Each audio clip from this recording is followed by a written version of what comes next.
Hello, everybody. Welcome to this week's edition of Northwest Quadrant Wealth Management e-News. Thanks for joining us.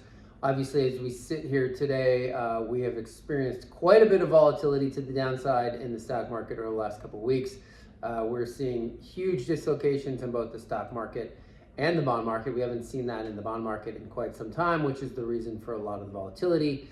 As all assets, whether it's houses, stocks, bonds, whatever it might be, are being repriced because we have higher interest rates, which you would expect. So we wanted to sort of put this in perspective, talk about sort of the psychology of it, why it's not different this time. A lot of people want to talk about how it's different this time, and then Josh can talk about the recoveries when we get through these slowdowns in the economy and the market, why it's so important to be there when that happens. So the first thing we want to mention is this sell-off is a lot more like the one in the early 2000s. So if you remember the tech telecom media bubble that happened in the late 90s and then popped in 2000, and we saw a sell-off and a recession that lasted into 2002. And while that was painful, if you had a really diversified portfolio, you actually did okay. It was the way overvalued stuff that was the problem, but there wasn't any systemic risk in the system. And we feel like that is very similar to the sell-off we're seeing today. 2008, life as we know it could have changed. We were very close to the edge, and that was a balance sheet recession, which was much different because a lot of delevering had to happen, and companies wrote stuff off their balance sheet. A lot of really bad things happened then that was, it could have been life as we knew it could have changed. This is different. This is interest rates are going higher. All asset prices are based on where interest rates are. And so we're getting a repricing of those assets, which is completely understandable. It will mean we are going to have a recession. We're probably already in the recession, but this too shall pass. I mean, it's not different this time.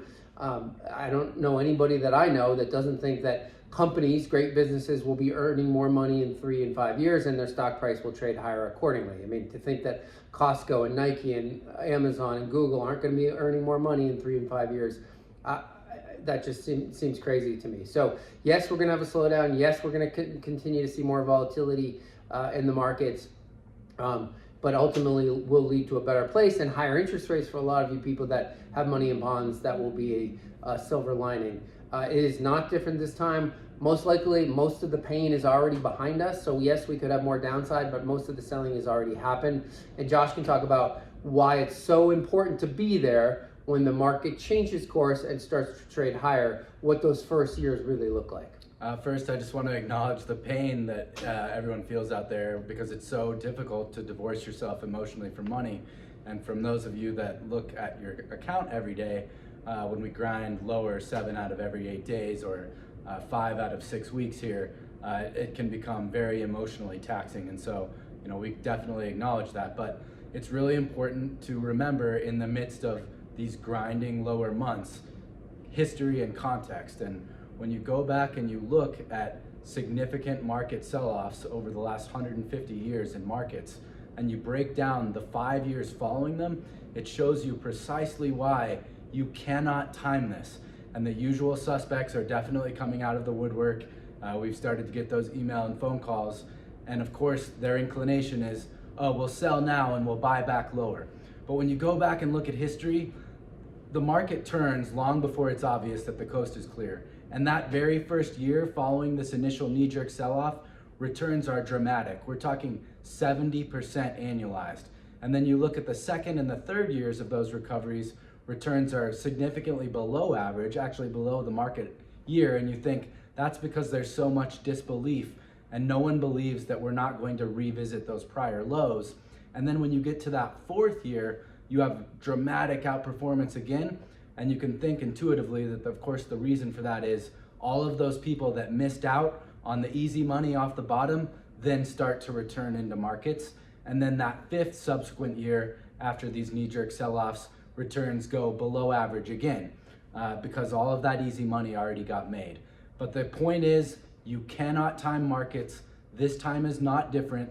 The market will turn long before it's obvious to you that things are better, and the easy money will get made right then. And it's too late afterwards, so don't embark on that whole endeavor of thinking that you or anyone else has the ability to time it.